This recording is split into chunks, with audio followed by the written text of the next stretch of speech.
I'm getting situated here.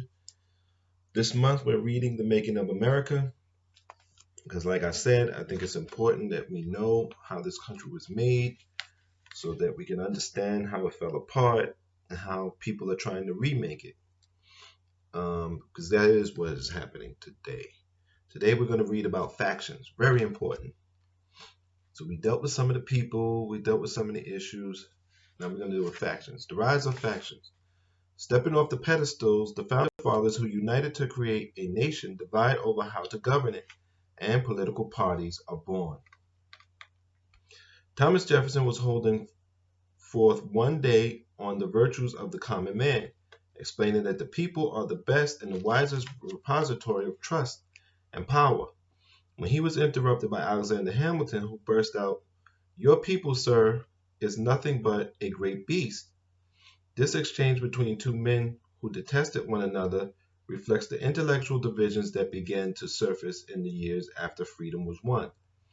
They are apparent in the text of the Constitution itself, which carefully divides legislative power between lawmakers who are directly elected by the people and serve terms of only 2 years, and legislators who were originally appointed by the most powerful men in their home states.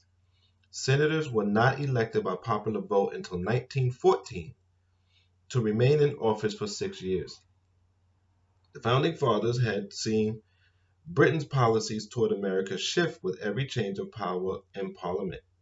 They dreaded sacrificing the national unity they had so desperately forged in pursuit of political interests.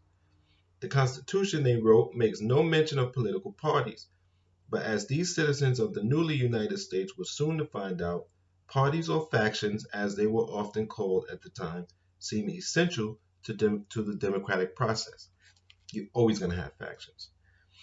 Even before the Revolutionary War was won, American patriots fell into two broad categories: those like Jefferson, who championed the common man, and those like Hamilton, who believed in a natural aristocracy and embraced the more gradual march toward limited democracy embodied by English history.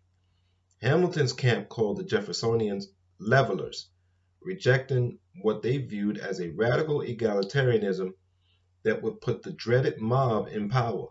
Jefferson's camp rejoiced in 1789 when France's oppressed multitudes overthrew their king.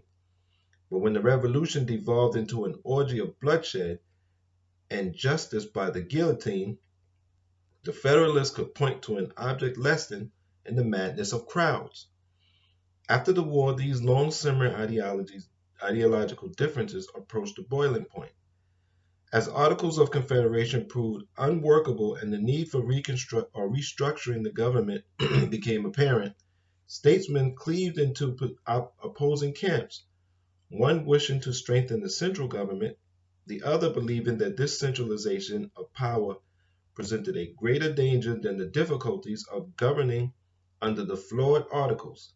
The first group called themselves Federalists, while the opposition, initially known as Anti-Federalists, eventually became known as the Democratic Republicans. They're basically, today, you would have the Sanders people for the people. Everybody else, from Biden all the way over to Trump, are for an aristocracy. Biden's for an aristocracy of technocrats. Trump is for an aristocracy of oligarchs. Here, the lines become blurred. The Constitution's final draft contained many compromises, and the advocates of a more powerful federal government failed to achieve many of their goals, including a president who was appointed by the Senate to serve for life. For these reasons, some politicians who would later become leaders of the Democratic Republican Party, including Jefferson and James Madison, supported ratification of the Constitution, albeit reluctantly. Others who would later emerge as leading Federalists like Hamilton, John Jay, and John Adams also favored ratification but expressed reservations for exactly the reason that men like Jefferson were willing to endorse the Constitution. The one man who was consistently able to bridge the divide between the emerging parties was George Washington, striking a delicate balance and almost always willing to compromise. Washington remained studiously above the fray, describing political parties as truly the worst enemy. of enlightened government. Even so, America's first president was far more closely identified with Federalist policies than with those of the Democratic Republicans. And when Washington sided with Hamilton over Jefferson's objections to create the first bank of the United States in hopes of stabilizing the federal government's finances, the president came under partisan attack. When he ran for re-election in 1796, Washington did so as a Federalist. His successor, Adams, embraced policies especially repugnant to Jefferson and Democratic Republicans. His misguided attempt to stop vicious vitriol spewed by his opponents was the Alien and Sedition Act, which limited their freedom of speech, in clear violation of the First Amendment. In contrast, the Democratic Republicans were fervent champions of freedom of expression. Jefferson famously claimed he preferred newspapers to governments.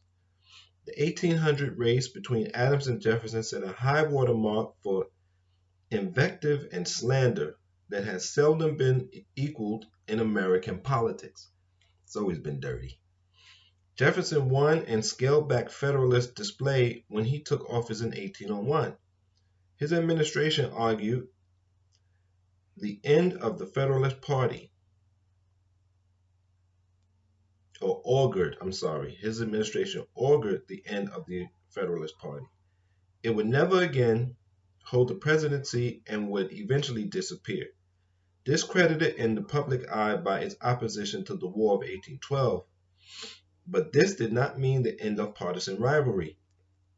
After a brief period of one-party harmony during the tenure of President James Monroe, the Democratic Republicans were split into two perpetual feuding parties to continue to dominate American politics to this day. And here it is, the factions. There's a little section, find your faction. So basically, Democratic Republicans were the leaders were Jefferson, Madison, Monroe. They focused on the common man or common person, states' rights. They believed in no national banks. Agrarian emphasis favored direct elections and short terms in office, model France. The Federalists was Hamilton, Adams, Washington, focused on the elite, federal strength, yes to a national bank, urban emphasis, city-oriented, favored indirect elections and long terms in office, model Britain. So you can figure out today who fits into what. I would say we have basically at the top three factions: oligarchs who love Trump no matter what. And in that faction, you have racists and xenophobes. You have moderates who are elitists, maybe more uneducated, maybe technocratics, who believe that they should run the government. And oligarchs are okay, but there should be something between oligarchs and the masses. And then you have the masses, which is basically what they're calling now the Democratic Socialist wing or the left wing. And that's more of the people. That's the three factions at the top. So it's important to know what we're doing, and it's important to understand what we're going through. Until next time, I thank you for your support, and I say please take care of your mind, take care of your body, and be safe.